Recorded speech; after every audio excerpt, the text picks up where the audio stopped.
What happens when arrogance meets power it cannot see? When a racist man raises his hand against the one woman he should have feared the most. The story begins on a bright London afternoon inside Mason Delete, a luxury boutique known for serving only the richest of clients. Amara Lewis walked in quietly wearing a long beige coat, her baby bump barely hidden, her posture graceful despite her tired eyes. She looked around politely, admiring a diamond bracelet behind the glass. But the moment Ethan Reed saw her, his expression hardened. He whispered to a coworker loud enough for her to hear. "Another one of those trying to act rich." Laughter followed. Amara ignored it and asked softly if she could see the bracelet. Ethan smirked and replied, "That's not for you, sweetheart. Maybe try something more affordable." The nearby customers chuckled. Grace Miller, the young assistant, looked uncomfortable but said nothing. Amara smiled sadly and said, "You shouldn't judge people so fast." Ethan's face turned red. "Judge, I know your type. You walk in, touch everything, buy nothing, and expect respect." He stepped closer, invading her space. Amara remained calm, her eyes steady. "Respect should be given to everyone," Ethan snapped, "not to liars pretending to be rich." And before anyone could react, his hand struck her cheek. The sound echoed through the store. Gasps filled the air. A pregnant woman, hit by a manager. The silence that followed was heavier than any sound. Grace covered her mouth in horror. One of the customers whispered, "He's gone too far." Amara's hand trembled as she touched her cheek. She didn't cry, she didn't scream. She only said one chilling line, "You just made the worst mistake of your life." Then she reached for her phone, pressed one button, and walked out slowly. Ethan laughed nervously, unaware that his world was about to burn. Minutes later, black SUVs began to line up outside the boutique. Men in suits stepped out, scanning the area. Customers ran for the exit as tension filled the air. Grace whispered, "Who was she?" Ethan shrugged, pretending not to be scared, but his hands were shaking, because deep down he knew something was wrong, very wrong. Comment, respect, if you believe no one deserves to be humiliated. Subscribe for part 2, when the truth arrives with black cars and cold revenge. The street outside Mason Delete turned silent as 3 black SUVs stopped in front of the boutique. The engines purred low like growling beasts ready to attack. Ethan Reed stood inside, pretending to fix his tie, his palms sweaty. He told himself it was a coincidence. But when the doors of the SUVs opened and men in black suits stepped out, each with an earpiece and a cold expression, his heart skipped a beat. Grace Miller moved closer to the display counter, whispering, "Ethan, what's happening?" He snapped, "Stay calm, it's probably nothing." But it wasn't nothing. It was everything. The glass doors opened, and Luca Morti entered, dressed in a perfectly tailored black coat, dark sunglasses covering his eyes. He carried an aura that made everyone step back. The customers who hadn't fled froze in terror. The manager's smirk faded instantly. Luca's voice was calm but sharp enough to cut through silence. "Who is Ethan Reed?" No one answered. Grace looked down. Ethan forced a fake smile. "That's me, sir. Welcome to Mason Delete." "How may I help you?" Luca removed his glasses slowly, revealing eyes colder than steel. "You already helped. You hit my wife." The words dropped like thunder. Ethan's knees almost gave way. He stammered, "W-wife, that woman." She said nothing about. Before he could finish, 2 of Luca's men grabbed him by the arms. Grace gasped and tried to speak. "Please, sir, he didn't know who she was." Luca looked at her. "Does that change what he did?" Grace fell silent. The store went quiet again, only the sound of Ethan's heavy breathing filling the air. Luca leaned closer, his voice low. "Tell me, Ethan, do you often hit women? Or only the ones you think are beneath you?" Ethan shook his head, panic spreading across his face. "It was a misunderstanding. She was rude. I lost my temper." Luca's expression didn't change. "She's 7 months pregnant." Ethan's face drained of color. Luca turned slightly toward his men. "Take him outside." Ethan screamed, "Wait, please, I didn't know, I swear." But the men dragged him out as customers recorded in shock. Grace stood frozen, tears in her eyes. Luca looked at her again. "You saw everything, didn't you?" She nodded slowly. "Yes, sir, and she didn't deserve that." Luca's tone softened slightly. Then you are one of the few decent people left in this city. He handed her a card. Give this to Mrs. Morty. She will decide what happens next. As he left, Grace stared at the door, realizing she had just met a man whose power came not from wealth, but from fear.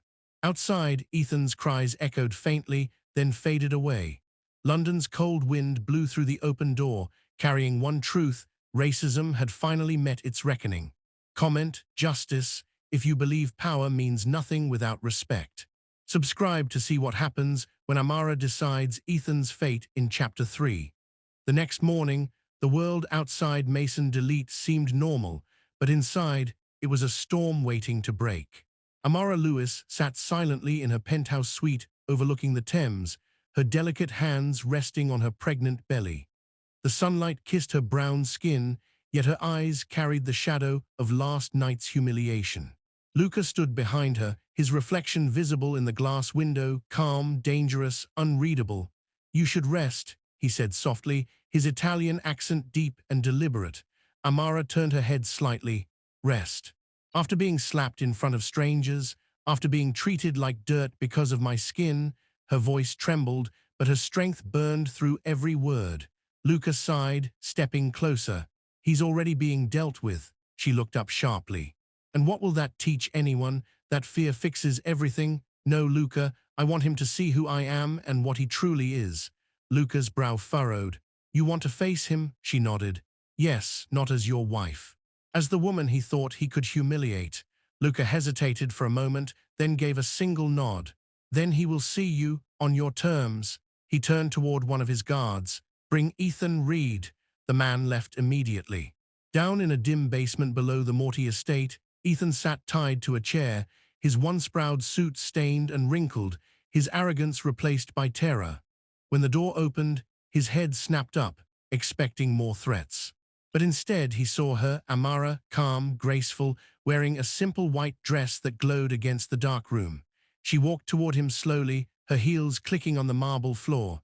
Ethan blinked in disbelief. You're his wife," he stammered. Amara stopped in front of him, her expression unreadable. "You didn't care who I was when you hit me," she said quietly. "You just saw a black woman and assumed she didn't belong." Ethan's voice trembled. "I made a mistake. I didn't know," she interrupted softly. "You didn't need to know, that's the point." Her words struck deeper than any threat. She took a deep breath. "Do you have a family, Mr. Reed?" He nodded weakly. "A wife. 2 kids." Amara's gaze softened slightly. "Then tell me, what would you do if someone humiliated them for being who they are?" Ethan looked down. I wouldn't let it happen." Amara leaned closer, her voice steady. "Exactly. But you let it happen to me." Luca entered silently, his presence commanding the room. "What shall we do with him?" he asked. Amara didn't look away from Ethan. "Let him go." Luca raised an eyebrow. "You're certain?" She nodded. "Fear can't cure hate, but shame can." Luca's lips curved into a faint smile, proud and surprised at the same time. Before leaving, Amara looked Ethan in the eyes. "You'll live with this memory, Mr. Reed. Every time you look at your wife, remember that the woman you hit could have destroyed you, and she chose not to." She turned and walked away, her grace unmatched, her dignity unbroken. Ethan lowered his head, tears streaming silently. The door closed behind her, leaving only the echo of her heels and the unbearable weight of guilt. As she stepped outside into the golden daylight, Luca slipped his arm gently around her shoulders. "You're stronger than all of us," he said quietly. Amara smiled faintly. "No, I just refuse to let hate win." Comment, respect, if you believe dignity always defeats prejudice. Subscribe to see how the world reacts to Amara's unexpected mercy in Chapter 4. The next morning, sunlight poured through the tall windows of the Morty estate, casting long golden lines across the marble floor. London was calm, unaware that the city's most powerful man and his wife were about to change everything. Amara Lewis sat at the breakfast table, her hands gently resting on her pregnant belly, her expression composed but distant. Luca watched her silently. He had seen her face wars, fear, and loss, but this quiet strength after humiliation was different. "You still thinking about him?" Luca asked, pouring coffee. Amara looked up slowly. "No. I'm thinking about what comes next." Luca frowned slightly. What do you mean? She looked out the window. People like Ethan don't act alone. They act because they believe society agrees with them. It's time that belief breaks. That afternoon, Amara appeared at Mason Delete once again. This time, she wasn't in disguise. She stepped out of a black Rolls-Royce with tinted windows, flanked by two silent bodyguards in suits. Every eye on the street turned toward her. The same elegant black woman Ethan had slapped was now radiating quiet power. Grace Miller, who stood behind the glass doors, froze when she saw her. "Oh my God," she whispered under her breath. Ethan, who had been pretending everything was normal, felt his blood turn cold when the door opened and Amara entered, her every step deliberate. The crowd inside the luxury store fell silent. Phones came out. Someone whispered, "That's her." Another voice followed, "She's with the Morty family." Ethan's face drained of color. He stammered, Mrs. Morty, She raised her hand lightly. "Don't," she said, her voice calm but sharp enough to silence the room. "You already said enough the day you hit me." Her words cut through the air like a blade. Grace, trembling, stepped forward. "Mrs. Morty, I'm so sorry for what happened. I tried to stop him." Amara turned her gaze to her and nodded kindly. "I know, you have nothing to apologize for. You did what many wouldn't, you tried." Ethan dropped to his knees, his voice shaking. "Please, I didn't know who you were. I didn't mean." She stepped closer, her heels clicking softly against the polished floor. "That's exactly it," she said, her eyes burning with quiet fire. "You didn't need to know who I was to treat me with respect. You needed to know I was human." The words echoed through the store.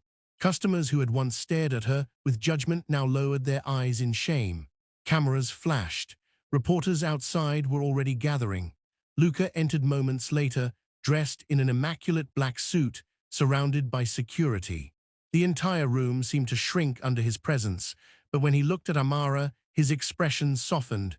"You did what you came for?" he asked quietly. She nodded. "Almost." Turning to Ethan, she said, "You're not the only one who has to learn. This entire store, this city, this world, it needs to remember that wealth doesn't define worth." Ethan swallowed hard, tears glistening in his eyes. "Please, what will happen to me?" he asked weakly. Amara looked at Luca, then back at him. "Nothing, but your name will be known for what you did, not because you hurt me, but because I forgave you." The moment those words left her lips, the flash of cameras intensified. Amara turned to Grace and handed her a card. "If you ever need a better job, call this number," she said softly. Grace blinked, her voice trembling. "Thank you, Mrs. Morty." Amara smiled faintly. "Number, thank yourself for not losing your humanity." By that evening, the story was everywhere.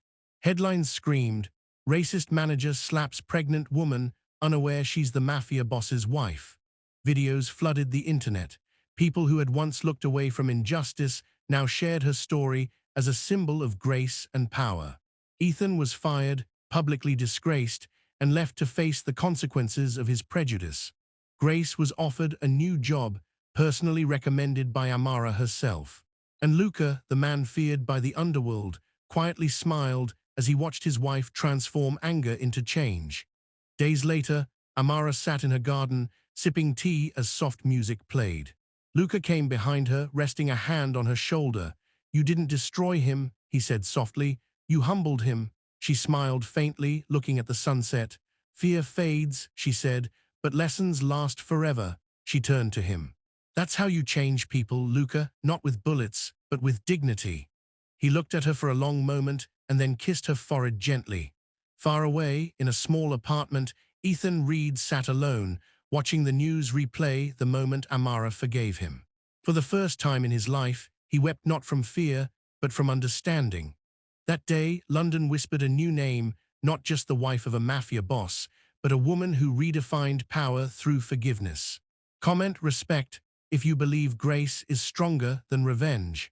Subscribe for more powerful stories that prove dignity always wins.